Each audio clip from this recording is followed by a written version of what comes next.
Musda ini memang berlangsung serentak dan secara virtual. Jadi pada hari ini tadi telah diambil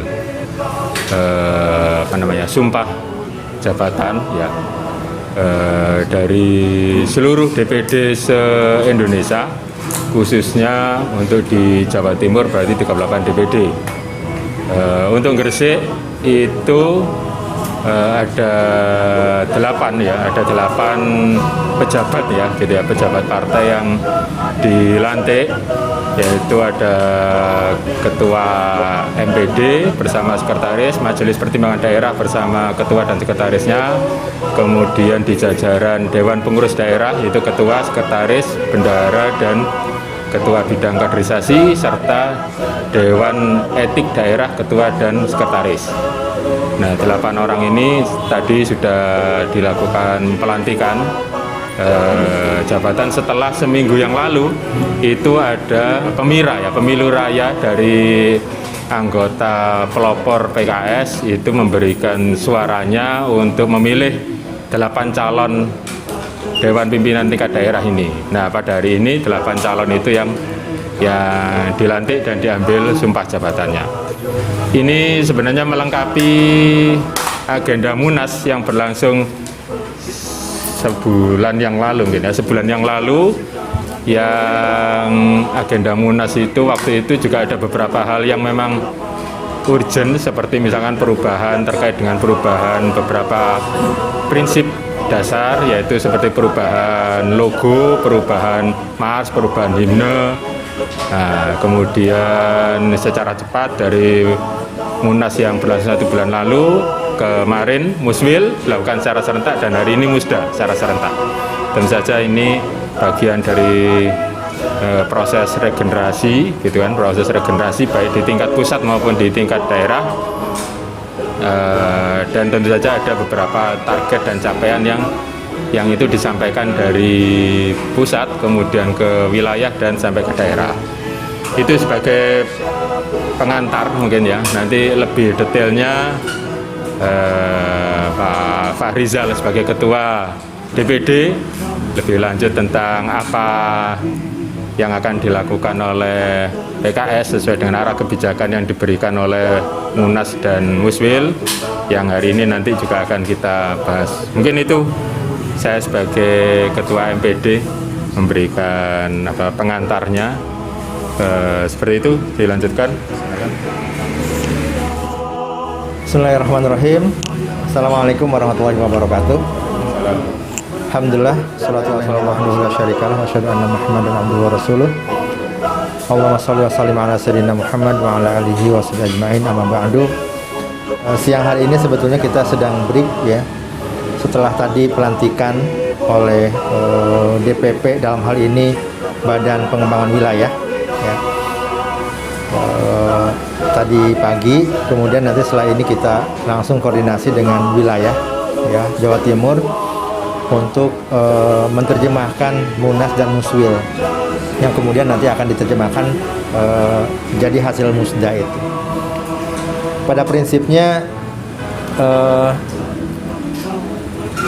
tidak banyak perubahan untuk Gresik ya. Artinya bahwa pengurusan yang lalu dengan saat ini tidak banyak berubah ya. Ketua MPD-nya tetap Pak Adi Wisnugraha ya. Ketua umumnya tetap saya, Pak Rizal. Cuma nanti yang agak berbeda itu di DED ya. DED itu Dewan Etik Daerah. Yang kalau periode sebelumnya itu namanya DSD, Dewan Syariat Wilayah Syariat Daerah. Dan mudah-mudahan perubahan-perubahan ini juga bisa mengantarkan PKS ini lebih baik lagi ke depan. Wabil khusus sebetulnya di Gresik, kalau DPP itu hasil Munas beberapa bulan yang lalu itu menetapkan bahwa 2024 PKS itu menargetkan 15% ya, secara nasional. 15% secara nasional, kemarin sudah 8,2% perolehan nasional. Tentunya ini tantangan baru bagi kita di daerah, wabil khusus di Gresik. karena Gresik kan agak berbeda gitu. Tapi pada periode kedua ini gitu ya, insya Allah kita optimis ya. Kita belajar dari kemarin 5 tahun terakhir, optimis insya Allah PKS Gresik eksis secara politik insya Allah ya. Apa yang sudah kemarin kita pelajari terkait dengan pelayanan kami, kemudian aktivitas politik 5 tahun kemarin, insya Allah itu menjadi bahan pertimbangan kita untuk kemudian bagaimana membuat strategi baru di 2024 ya. Tentunya berlanjutnya ya kepengurusan yang kemarin kemudian diteruskan saat ini, tentunya insya Allah kami sudah punya chemistry ya, sudah punya pemahaman ya, saling memahami bagaimana kemudian ke depan kita bisa lebih baik lagi. Dan memang pengurusan yang sebelumnya insya Allah itu menjadi langkah awal kami ya untuk kemudian membuat strategi baru di 2024 nanti insya Allah ya. Insya Allah itu tantangan lain sebetulnya nggak jauh berbeda, cuman memang kita harus promosi lebih giat lagi dengan logo yang baru. Nah, ini logo baru PKS ya, mudah-mudahan lebih fresh gitu ya.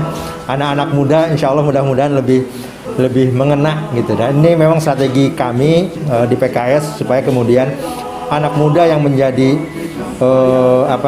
pemilih yang luar biasa banyaknya gitu ya, generasi yang paling banyak, pemilih yang paling banyak, ini mudah-mudahan dengan pergantian logo dan sebagainya mereka lebih melirik lah gitu ya, bukan melirik sebetulnya ya, lebih chemistry lagi ya, memilih PKS ke depan karena secara warna insya Allah sudah menyatu dengan anak-anak muda insya Allah ya.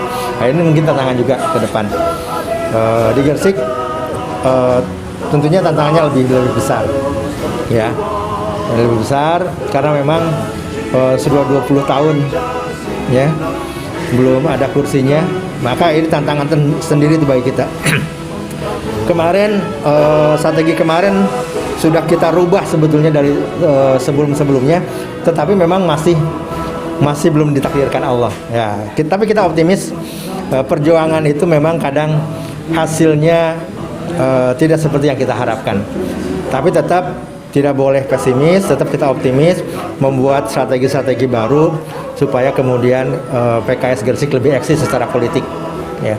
Punya anggota dewan, alhamdulillah kemarin beberapa bulan yang lalu ya, beberapa awal Desember ini kita sudah berkontribusi untuk kemenangan Gus Yani dan Mumin kan gitu. Dan itu secara kalau kita lihat selisih itu suaranya PKS ya kan ya, selisih suara PKS gitu ya.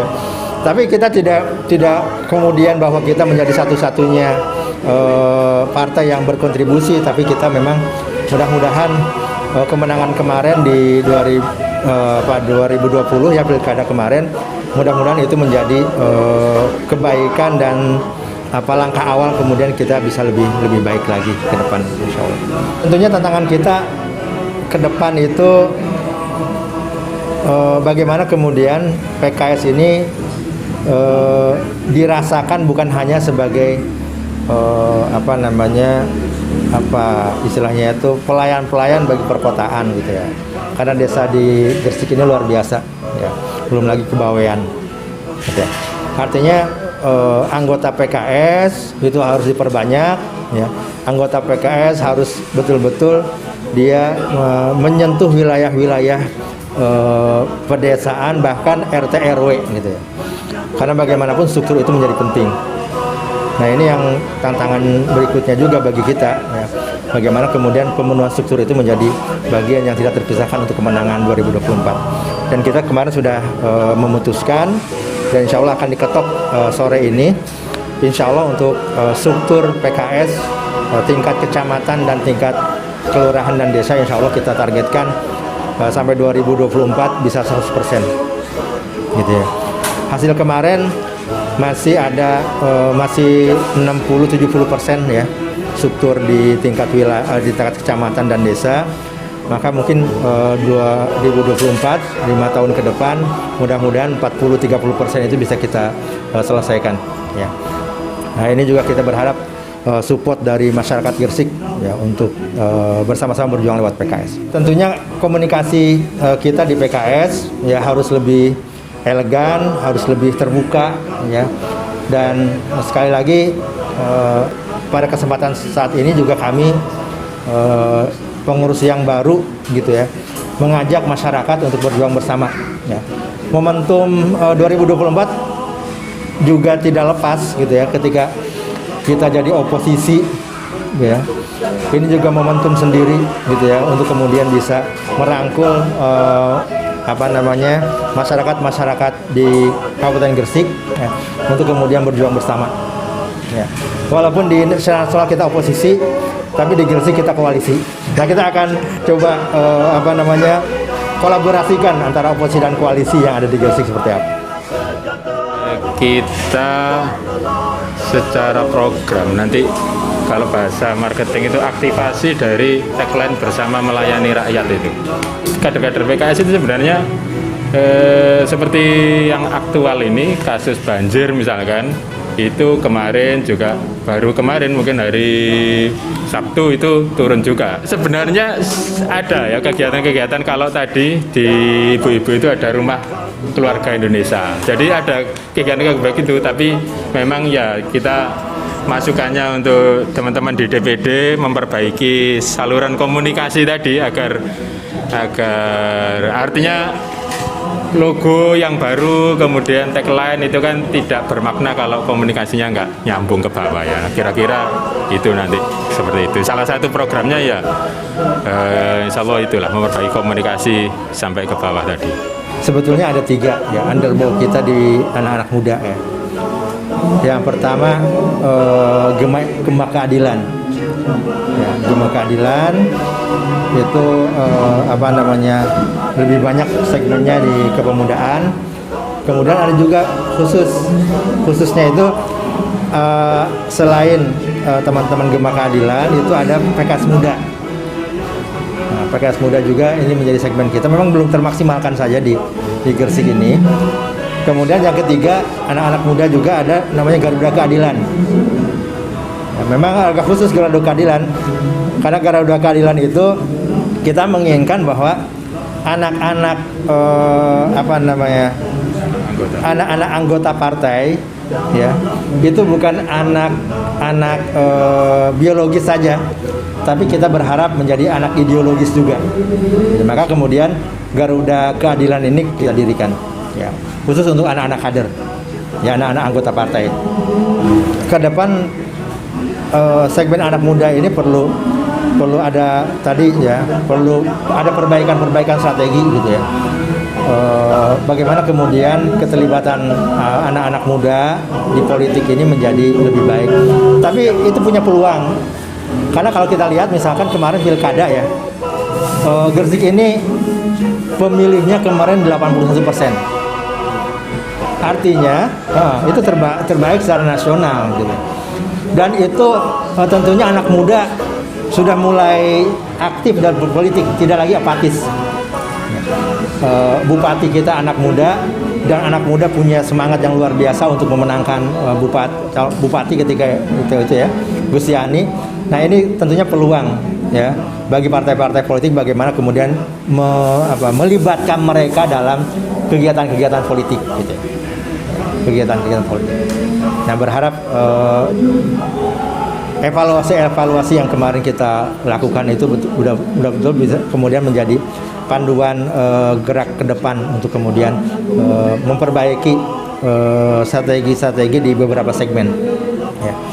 Selain segmen pemuda, gitu kan, segmen perempuan itu juga menjadi pembicaraan kita ya di segmen perempuan, karena di masa pandemi ini ya, orang harus kembali ke rumah, bekerja di rumah, gitu kan, belajar di rumah, maka kualitas keluarga harus menjadi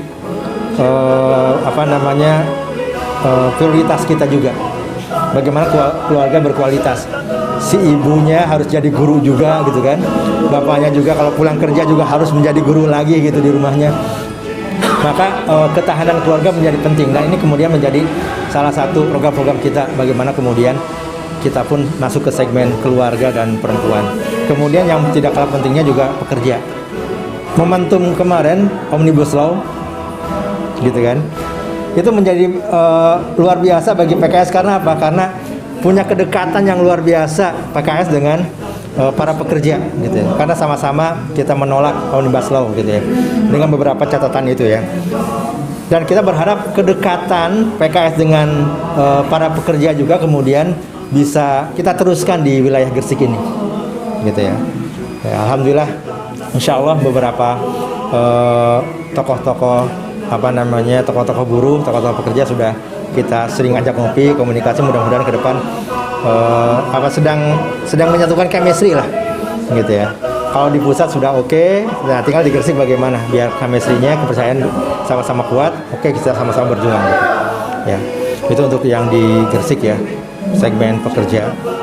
Untuk petani dan nelayan tentunya juga menjadi bagian yang tidak terpisahkan karena kita pantura. Itu juga harus segmen itu juga harus kemudian kita optimalkan. Kemarin juga kita ngadakan lomba baca kitab kuning. Itu sebagai sarana kita juga bagaimana kita sebetulnya minta masukan, minta nasihat ya, untuk kemudian sama-sama memperbaiki partai ini untuk kemudian bisa lebih baik. Dalam hal ini bagaimana melibatkan para santri dan ulama, karena mereka pun bagian yang tidak terpisahkan untuk bangsa kita. Merajut harmoni bangsa.